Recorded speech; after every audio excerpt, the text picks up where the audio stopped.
Hello everyone and welcome to the latest Friday Afternoon Live. I'm Kevin Reid, the editor of Accountancy Age. It's wonderful to have you here on board. I say gloomy, damp and overcast, then I'm not really describing my mood, it's more the weather here in the no man's land between Piccadilly and Soho. And we're here in the wonderful Two Sportsmen where I'm having a very well-deserved pint of Tiger. It's great to have you on board for our latest broadcast. So what we're going to discuss, we're going to talk about Facebook's titchy tax bill. Tetchy might be a better word to describe it.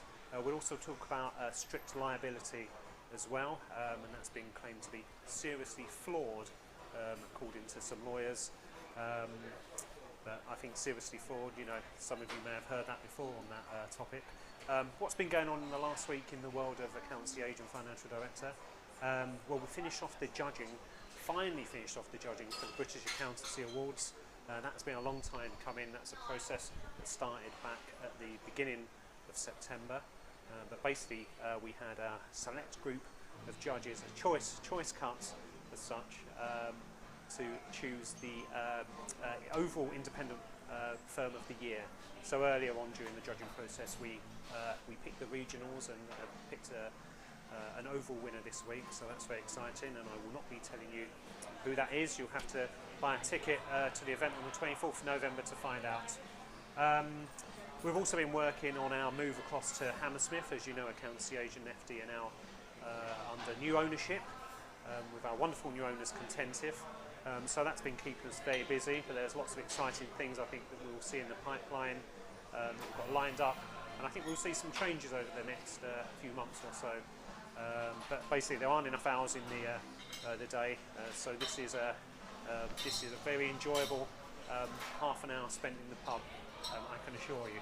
But anyway, let's move on to our topics. Facebook is in the crosshairs of the Public Accounts Committee again.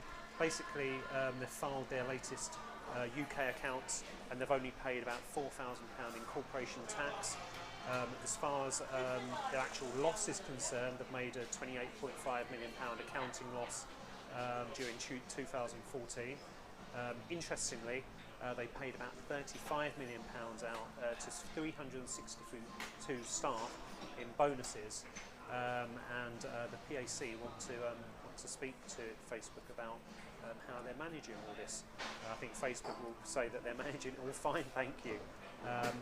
Obviously, you know, they're saying that they're fully compliant with UK tax law, and so yeah, I think we're going to have a very interesting conversation with new PAC chair Meg Hillier, along with Facebook, to work out how this has all been worked out.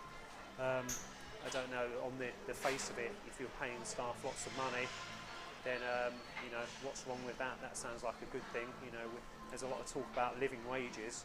Obviously, if you're paying out average of £210,000 to staff each year, you know, then some would applaud them for being well over the living wage. But it's how this remuneration has been packaged, I guess. Some of it, I gather, is in share options. What can the PAC do? Are they going to go and say to a company, you can't pay people so much money, or give such attractive remuneration packages out? So I think that's going to be absolutely fascinating. You know, we have you know, obviously Meg Hillier is a Labour MP. There's been lots going on with issues around Labour's kind of anti-capitalist, or at least an anti-business stance, and so it will be interesting to see how this one pans out. But that's something we've got to look forward to.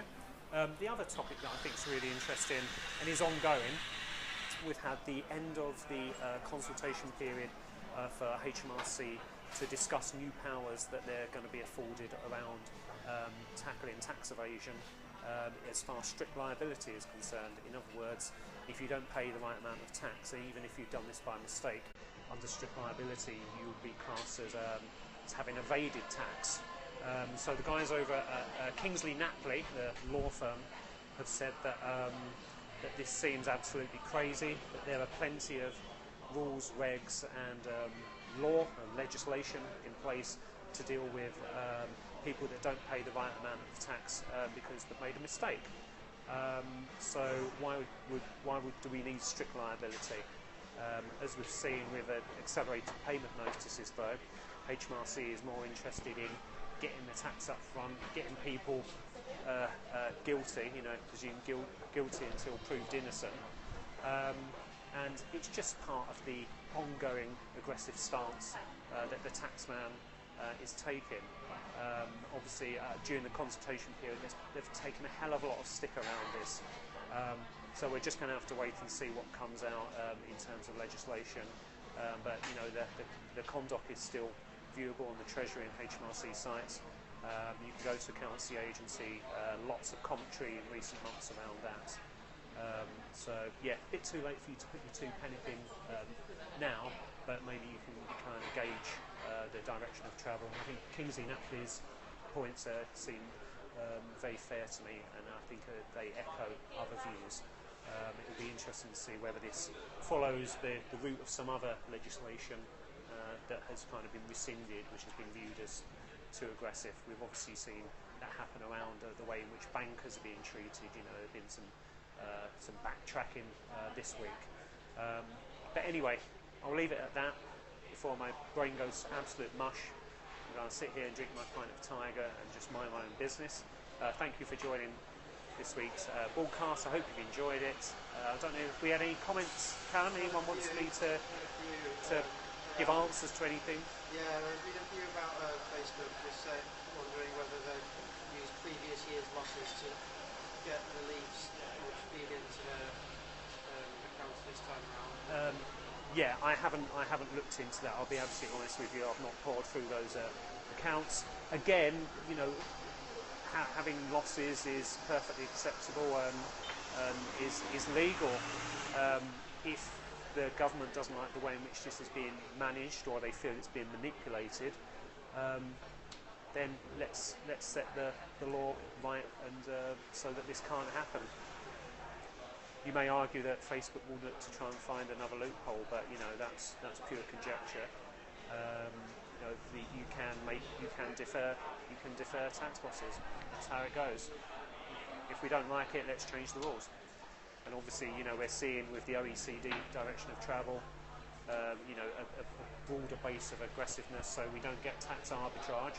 So we see how this all pans out. Anything else, Cal? The only other thing is that somebody said they like your accent. That's very interesting. My broad Cockney accent there going down. That's much appreciated. It's not quite Liam Neeson, is it? Anyway, thank you for joining us, and I'll see you on the other side. See you next Friday.